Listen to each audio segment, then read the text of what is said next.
karbon tu yang sebenarnya yang racun. So bila kayu ni serap karbon tu, so udara kita akan jadi segar. Okey ya, baik ya. Okey, jom kita pergi ke sana pula. Okey.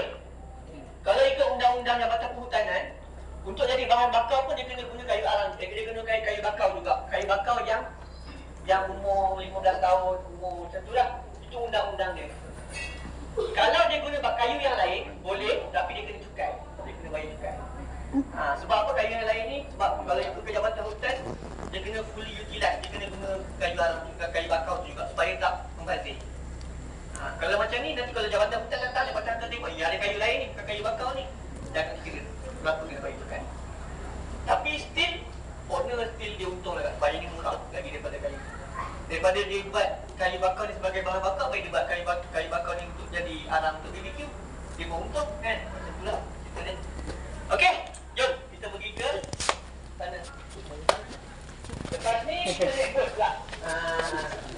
Dia boleh pula kata tadi tak tanya pun. Tanya dia ada air. Itu dia kata dari mana? Kau ni bapak jahat dengan air dia. Tak tanya pun. Oh, panggung. Buat di. Betul 35. Lepas tu. Itu pening. Tambah lagi 5 hari. Asal boleh.